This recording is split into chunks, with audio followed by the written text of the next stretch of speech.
I would like the record to show that I have been cosplaying as Satan's favorite daughter long before it was cool. I am the Antichrist herself. I've made that very well known for about the past 5 years on this channel. That being said, in order to join our community, I'll need you to give me 5 Hail Satans and click subscribe before we can begin. Okay, I'm gonna trust that you paused the video, you clicked subscribe, you did your chanting, and now we can get going. Welcome, by the way. My government name is actually Kylie Roseanne. I go by Haunted Hippie on this channel. If you like chatting horror all year round, then you also should click the like button, the notification bell, that way my videos will stay in your feed. Today, the council has gathered to discuss Ready or Not, Here I Come, sequel to the cult classic turned pop culture classic Ready or Not from 2019. We always start with expectations going into the movie, then I go over all my spoiler-free thoughts, and finally I do a little spoiler section. My expectations for this one are a loaded topic because I have to talk about previous radio silence films. This is a big one for me. If you're new here, I gotta school you. I've been singing the praises of Ready or Not since I started this channel in 2020. I wish there was a Wayback Machine for Letterboxd, like the way that you could see archived versions of your profile, because then I would show you how long Ready or Not lived in my top 4. Eventually, it had to move. It had to make way for Scream and Midsommar, which then those had to go to make way for The Wicker Man, for Roman Holiday. Such are the ebbs and flows of life and taste. But I've seen her many times. I've seen her several times before I was on Letterboxd. I think that I've logged it now 3 times on the app. It's a 5-star for me. I think that it was a lightning in a bottle project that had pitch perfect casting. It had something real to say about wealth inequality and also especially about family. It had these like morally conflicted, beautiful performances from Adam Brody especially. With maybe only 15 minutes of screen time or something, he leaves such a strong impression. And ironically, despite being pretty morally bankrupt as a character, he's still the beating heart of the film. Samara Weaving also delivers a pitch perfect performance, whether it be fear, vengefulness, rage, dropping a comedic quip. Seriously, shout out to the entire cast though. Like, I want to call them out individually by name, but I think that it'd take too long, and everybody in the cast does exactly what their job description required, if not also elevating the material. And I love how with the original, it's very much show don't tell, and the main vehicle for thematic exploration is the familial relationships. I like that this morally bankrupt, very wealthy family has a few characters with drops of humanity to them. I think that's a little bit more realistic for the most part. Like, there could be a totally brainless, maladapted, coke-snorting woman who's trying to kill Grace, who also has the capacity to feel like her children don't deserve to die. Low bar, but she is also shown to prove that she has the capacity to feel proud of them as well. So even the comedic relief, super over-the-top caricatures of characters have little bits of humanity to them. I love the different ways that all the different family members challenge each other, challenge their beliefs, their ideals, also because as an audience member, that really keeps you on your toes, so that even by the time you reach the climax of the film, you really don't know how people are going to behave. Also, the exploding people at the end at the time was such a novel, literal explosion of a creative idea. They really took a wrecking ball to the dark comedy subgenre, they blew it wide open, they created a classic. Then, when they were announced to be taking over the Scream franchise, I was like, holy shit, I've been ringing this bell. I've been the town crier trying to get everyone to listen to me about Ready or Not, and now they're taking over one of the best franchises of all time. Back then, people still really weren't all over Ready or Not, so I was like, no, you guys, like, trust them. They made 2 incredible Scream films. Both of them definitely have their problems, and I have recognized them in the past. Scream 6 was where I was like, okay, maybe they're not the best with sequels. They lose their touch a little bit in terms of, like, stakes, and oof, that killer setup and reveal. But I still love their Scream films so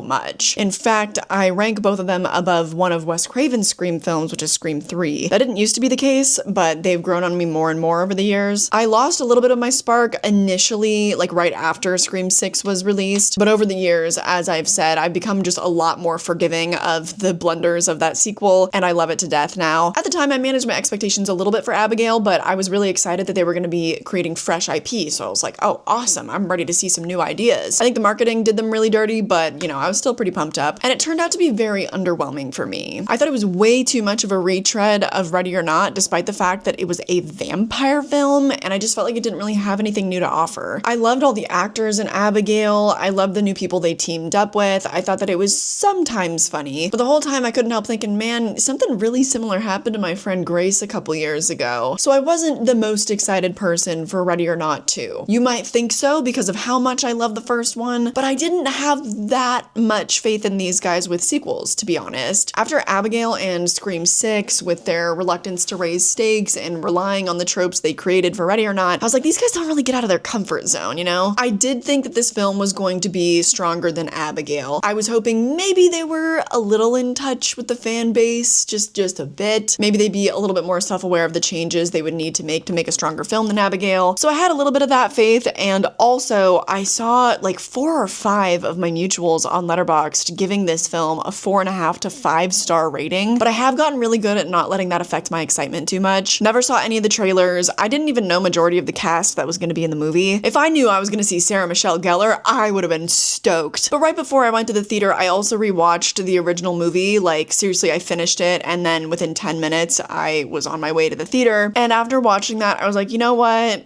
It's okay. I know that they're not going to make a sequel that lives up to that movie. I gave it another 5-star rating. I know sometimes there are exceptions with sequels in a franchise, but there's a reason why it's a rule and why those certain movies are exceptions. I went in a little excited knowing that it wasn't going to be a complete turd because of some of the positive reception I'd seen, and that I'd be entertained by something that was probably going to be really easy on the eyes with tropes that I appreciate. So did it live up? Yeah, I had a good time. Because I love the original movie so much, I think, like, with this especially, I'd prefer to just take it as a win, go, yeah, I was entertained, it was a fun time, I would like to own it, I'd like to rewatch it with the original, and just go about my merry way. However, this is my job, so I will be nitpicking on several more cynical things, especially because, depending on your taste out there, you might not be so forgiving of these things, maybe you'll want to save your money, I don't know. So we'll start with all my negatives before getting into my positives, and then we'll do a bit of a spoiler breakdown. First, I'm going to take this off. Oh, that felt weird. Getting into my negatives. MCUification has leached its way into many spaces. You'd think that they would quit with that, given that the MCU has fallen off substantially since Endgame came out in 2019, mind you. That's right, 7 years. Do you feel your mortality yet? I'm talking moments with no narrative purpose other than to make the movie come to a grinding halt and go, oh, look how cool! Which that is the whole point of cinema in a lot of ways. Like, I'm obsessed with spectacle filmmaking, don't get me wrong, but it comes to a point. Comes to a point when it becomes so clear how a film is trying to manipulate you and your emotions like that. You have Avengers Endgame, where that was the culmination of 11 years of building this universe, right? You had characters coming back that had, for lack of a better term, been disappeared, who make their grand re-entrance, and their arcs had been built over the past decade. Like, that to me, as corny as you might think it is, maybe as an outsider, was earned. Of course, with this film, you have the fan base that's very excited for Samara Weaving to come back. It's also been 7 years since the original Ready or Not, but I don't need a montage of her getting dressed in the exact same outfit she was in the first movie. It's okay. That one I'm actually fine with. I'm just trying to give you, like, the least spoilery example that I can, by the way, of those instances in this film. It just sometimes makes the pacing of the movie feel really weird because there are several moments of the film that ooze that energy. They were like, wait, this outfit's gonna be iconic. Let's shoot it from 10 different angles. Oh, and let's make sure we get a second close-up of Samara in this outfit, letting a single tear roll down her cheek. The audience is gonna say that it was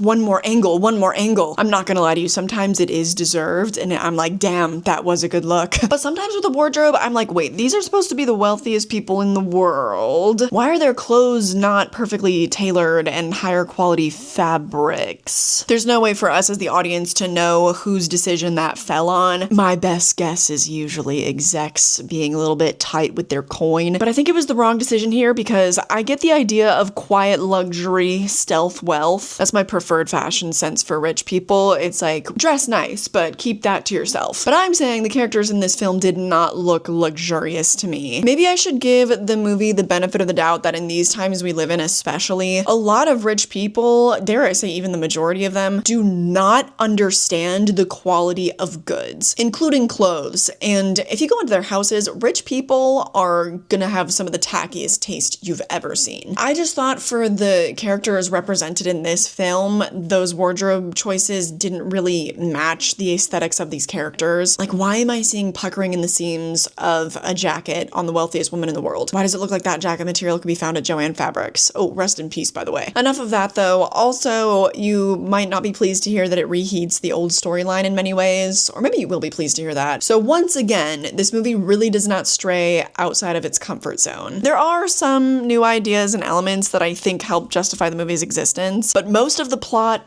does not, okay? Nor does the subject matter. That also is almost a complete retread. Despite the new element of Catherine Newton playing the sister of Grace, she adds a little bit of juice, so I'll start getting into my positives now. The Samara Catherine team up is fun. They play sisters in a very believable way. I am a fan of Catherine Newton and her biceps, and I think they definitely play to her strengths. I think that we got about as much as we could out of Catherine Newton in this role, and all the new cast is so great, but for the most part, almost entirely underutilized. You have a David Cronenberg cameo, that's amazing. Kevin Durand is also a blessing, but he's on screen for a very limited time. Elijah Wood is maybe the only actor besides our main duo that was probably utilized to his full potential. I mean, I say that knowing that he's done things where he's gotten down and a lot weirder and in various wigs before, but for the role he was given in this movie, I felt like it really suited him, so I was very pleased with that performance. Sean Hatosi is also very good in the role, and I think that he's probably given, like, the most to do emotionally, but can somebody fill me in about him? He's a very good-looking man, but I just was not really prepared for the sheer amount of thirst over him on Letterboxd. I'm sorry to this man, but I had not heard of him before watching this movie, even though I have seen The Faculty, but I watched it, like, oh my god, so long ago now. Even if I had rewatched The Faculty recently, I don't know that I would have recognized him. So can somebody explain this thirst wave? Have we just decided he's like the white boy of the month? Please and thank you. The casting overall was really good, but I think that some characters kind of got forgotten about in terms of the dialogue. A lot of this movie I just did not find to be as funny, as witty, as biting as the original film. It had its moments, I mean, definitely, but now that we've been just inundated with Eat the Rich films over the last like almost decade now, I kind of wanted the dialogue to push the boundaries a little bit more, but overall, that message still came across. I do think they pushed the limits with it some, and I landed on a 4 out of 5. I mean, I was very entertained. I was very pleased. So I think this one is worth spending your money on. I was a fan of it. I think that there are going to be a lot of looks from the film that we're going to see cosplayers in for the next year for sure. Can't give away too much on that, but I will say that I did get some wedding inspo from this film. In a lot of ways, they went bigger with this film. Samara Weaving continues to just be a pincushion. It's amazing. They kind of John Wickify her here, but don't worry, it's not nearly as egregious as the plot armor of the characters in Scream 6. There's something empowering to me about hot women, like, fighting on screen and also getting to look ugly in the process, even though with these characters it's kind of impossible, but like, I mean to say that generally in the past with action movies, you see it in like Wonder Woman, which that movie brought me to tears when I was a teenager because I was like, I've never seen a woman look this strong and amazing in a movie before. But even back then, it was like, I don't even know if we ever really saw a scratch on her. Maybe we saw a bit of blood trickle down her nose, or maybe she got the classic like cut on the cheek or something. But it's really gratifying to see in movies like this where, you know, when Catherine Newton is getting punched in the nose or something, she's got like snot and all like kinds of gross, crazy stuff just like dripping out of her mouth. And it's hard to explain, but to see women on screen who have been given the grace of being allowed to look disgusting, I'm really into that because, you know, women like to get down and dirty and fight and do stunts too. So it goes above and beyond the, you know, final girl covered in blood trope that we've come to love so well. And they become very, very self-aware of that in this movie, I feel. It feels like they're kind of making fun of themselves for some of the tropes that they've created and have become kind of repetitive. I feel like they switch them up in refreshing ways here. So I don't want to get you as hyped up as you might be from some of the early reception of people giving this like 4.5, 5 stars. Even my 4-star recommendation does come with a lot of reservations that I might be more forgiving of than others. So hopefully now you have that well-rounded take from me to help inform your decision. But now I do indeed want to get into spoilers. So if you haven't seen this movie, definitely please click off. I think the best thing about this sequel probably is its shock value, especially on your first watch. So don't worry, I'll still just be sitting literally right here for you to pause the video, go watch the movie. I'll be waiting for you. Okay, oh my god, I feel like like there was so much that I couldn't talk about in the spoiler-free section. Like I really wanted to get into especially all of the gothic imagery that we get to see, like how it kind of felt like they were straying from the aesthetic of the original film, only to come back to it in the third act and like make it explode and do it 10 times as big. But even revealing that there is that like super gothic aesthetic change, I felt like that was too spoilery. So, I can get that out of my system now. Let's start from the beginning though, of course. I wasn't shocked to see that we saw the final shot of the last film to open this one, but I was shocked to see that they decided to continue the action from the ending of the first movie. I think I am a fan that we picked up right where we left off because they did a really good job with the continuity there, but I was like, damn, poor Grace. I would like one of my favorite final girls to catch a little bit more of a break than that, but you know what? They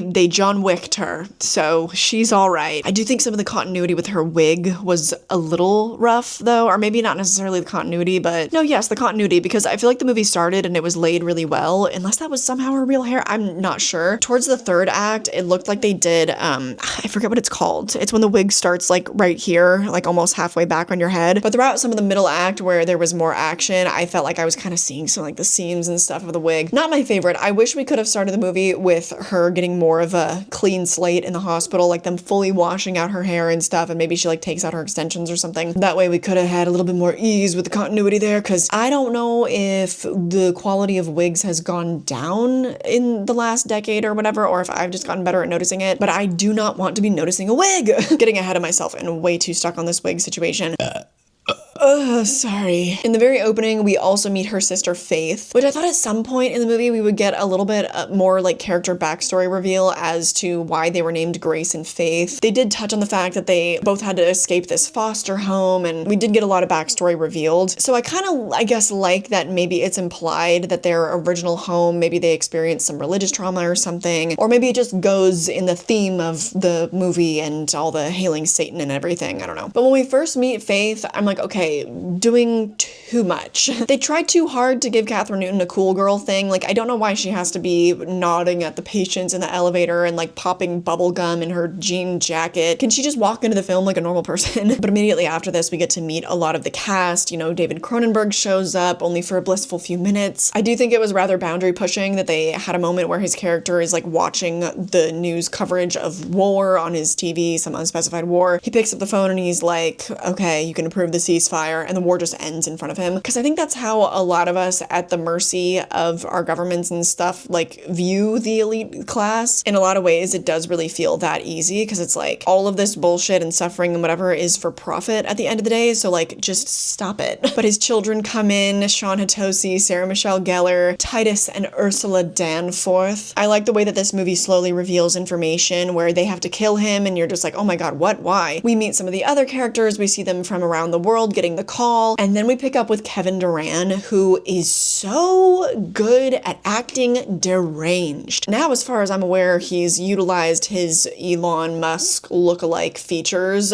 to his advantage. First in Clown in a Cornfield, he went pretty crazy in that one. Now here, like just coke snorting bazillionaire on the rampage. I don't know how somebody acts quite like that without being a little bit loony in real life. That's how hard he sells it. You know what I mean? So good. His time is so blissfully short though, but I do appreciate that even though they are recycling the trope of exploding people, I mean, this feels a little bit more natural than an Abigail, because it's like, this is that universe. Even though they're recycling that old trope, it genuinely did surprise me the majority of times that it happened in Here I Come. Because in that moment, it's like, whoa, but then Elijah Wood shows up and he's like, oh, a shame. He tried to play before the game started. I thought that was really funny, but I do think they could have let that moment speak for itself a little bit more rather than having a reaction shot on Catherine Newton of her like screaming and going, what the fuck? The F-bomb, I think had they been a little bit more sparing, I think the comedy would have come through a little bit more naturally. But they get kidnapped, and yet another John Wickism of this universe. We discover expanded universe. We discover a high council of the world's wealthiest people. There's a clause where because they failed to kill Grace and now they're dead, so they're out of the high council, the high seat is now up for grabs. They have to try try to kill Grace once again, and the winner gets to basically control the entire world. I think that this is appropriate given with the subject matter we were already dealing with in the first film, where that was already extremely high-powered individuals as characters. The only place to really go from there is kind of controlling the world. So I didn't feel like conceptually this jumped the shark. The only reason why I did is because I was like, well, I don't know how the hell they would ever make a sequel after this. That's my only concern. I'm like, okay, whatever happens after this, like, there's no way they can keep up the quality because it's gonna be something messy. Maybe it'll get left after this one, you know, and we won't have to taint the reputation of the good name of Ready or Not, but we'll see.